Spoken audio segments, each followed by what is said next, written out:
আজকে তোমাদের সঙ্গে একটা জিনিস আমি শেয়ার করতে চাই। আমার শাখা জোড়া আমি কিভাবে পরিষ্কার করি। অ্যাকচুয়ালি শাখাগুলো প্রত্যেক দিন পড়তে পড়তে যদি ডিজাইনটা একটু ডিপ ডিজাইন হয় তাহলে কিন্তু অসম্ভব ময়লাগুলো খাঁজে খাঁজে আটকে যায়। আমার এই শাখা দুটো কিন্তু আমি আমার স্ট্রিটে আমার ওই মানে আমার যেখানে কলকাতার বাড়িটা আমার স্ট্রিটে ওখান থেকেই কিনেছি আর কি। আমার স্ট্রিট জাংশন থেকে বউবাজার দিকে যে যাওয়ার রাস্তাটা অসংখ্য শাখার দোকান আছে। তোমরা যারা কলকাতায় থাকো তারা তো জানোই, আর যারা কলকাতায় যাও তারা ওখান থেকেই কিনবে, অসম্ভব কম দাম। আমাদের কাঁথি শাখার দোকানগুলোও ভালো তা নয়, কিন্তু ওখানে সত্যি বলতে কি বিভিন্ন রকম ডিজাইনের সুন্দর শাখা রয়েছে। আর আমি যেহেতু অফিস করি আর কাজে বিভিন্ন রকম কাজে থাকি, ওদেরকে ওইভাবেই বলেছিলাম, ওরা আমাকে এই দেখো। আর সবসময় শাখা কিনতে গেলে একটা জিনিস করবে, এই জায়গাটা পেটাই সবসময় মনে রাখবে। এই জায়গাটা, এটা আমার শাশুড়ি মা শিখিয়ে দিয়েছিলেন আমাকে, এই যে জয়েন্টের জায়গাটা না, এটা যেন সরু না হয়। দেখো এটা যেমন চ্যাপটা টাইপের এইরকম নেবে, হ্যাঁ, কখনো মুখের কাজটা যেন সরু না হয়, তাহলে কিন্তু বেড়ে যাওয়ার সম্ভাবনা থাকে। এই দেখো যাও, এই যেমন চাপটা ধরনের, এইটা আমি জানতাম না, আমাকে এটা শাশুড়ি মা শিখিয়ে দিয়েছিলেন। শাখা মায়ের সঙ্গে পড়তে গেছিলাম, বিয়ের শাখাটা তো ঠান্ডা করে আবার একটা শাখা পড়তে হয়, তো মায়ের সঙ্গে গিয়েছিলাম, কাঁথিতেই পড়েছি অবশ্য। তো মা দেখিয়ে দিয়েছিলেন এই যে এই জায়গাগুলো চ্যাপটা হলে তবে কিন্তু সুন্দর হয়। যদি এই জায়গাগুলো মুখগুলো সরু থাকে না, যে কোনো মুহূর্তে লেগে গেলেই, ঠুক করে লেগে গেলেই ব্যাস বেড়ে যাবে। তো অলরেডি আমি এখানে একটু ব্রাশে একটু এটা, এই ব্রাশটা কিন্তু আমারই পুরনো, খুব পুরনো নয়। তা আমি তো খুব তাড়াতাড়ি, আমি মাসে 1 মাস হয়ে গেলেই আমি ব্রাশ চেঞ্জ করে দিই। তো যাই হোক, এইটা আমি দেখো মাখানোটা, আমি আসলে এক হাতে ফোনটা ধরে রয়েছি, তো অলরেডি এটার মধ্যে এটা মাখাতে হবে। তো আমি দেখিয়ে দেবো কী করে মাখাতে হবে। তো অলরেডি দিয়ে দিতে হবে পেস্টটা ওর মাথার মধ্যে।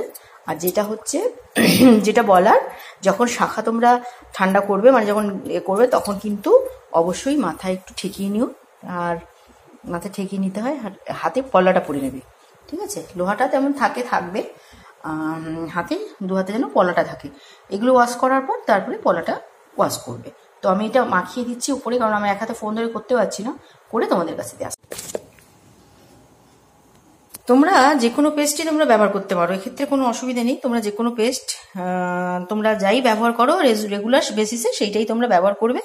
তো কিছুক্ষণ অন্তত 15-20 মিনিট পেস্টটাকে এইভাবে শাখায় মাখিয়ে অন্তত 15-20 মিনিট রেখে দিতে হবে, বুঝেছো? 15-20 মিনিট রাখা থাকলেও কাজ করতে করতেই করে নেবে। তারপরে স্নান করার আগেও করতে পারো, যখন সময় পাবে সে সময়ও করতে পারো, যাদের বেবি রয়েছে বেবি ঘুমানোর পর করতে পারো। তো এইভাবে শাখার মধ্যে পেস্টটা মাখিয়ে নিতে হবে, বুঝেছো? রেখে দিয়েছি। আর এইভাবে তুমি কিন্তু তোমাদের বাড়িতে যে শঙ্খ আছে, ঠাকুরের শঙ্খ, সেগুলোও কিন্তু এই পেস্ট দিয়েই তুমি ভালো করে পরিষ্কার করতে পারবে। অবশ্য তখন এই মানে ব্যবহার করা ব্রাশটা দেওয়া যাবে না, তো অন্য কোনো একটা নতুন একটা স্কচ ব্রাইট, আমি একটা স্কচ ব্রাইট রেখে দিয়েছি ঠাকুরের জন্য, এটা বাসন মাজি না, সেটা দিয়েই শঙ্খটা পরিষ্কার করে নিই। দুর্দান্ত পরিষ্কার হয় শঙ্খটা। তো চলো এরপরে আমি ওয়াশ করে আসছি। দেখো আমি ব্রাশ দিয়ে ভালো করে, ধরো ক্যামেরাটা ঠিক হচ্ছে না, এবারে দেখতে পাচ্ছ, এই একটু মানে ব্রাশ দিয়ে ভালো করে ঘষে দিয়েছি, দেখো কেমন হয়েছে। এরপরে এটাকে একদম ফ্রেশ জল দিয়ে আমি ধুয়ে নেব। এই চলো একটু ফ্রেশ জল দিয়ে আবার ধুয়ে নিতে হবে। একটু ভালো করে পেস্টটার মধ্যে বুলিয়ে দিয়েছি শাখাটার মধ্যে।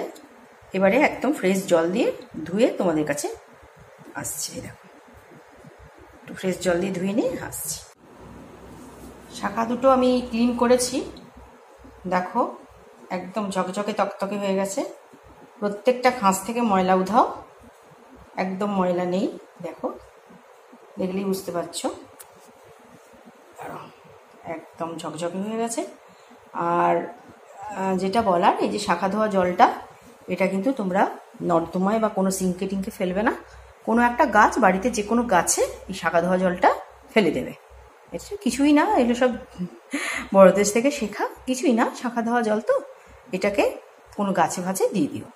তো প্রত্যেকে শাখা পরিষ্কার করে কেমন হলো আমাকে একটু দেখিও।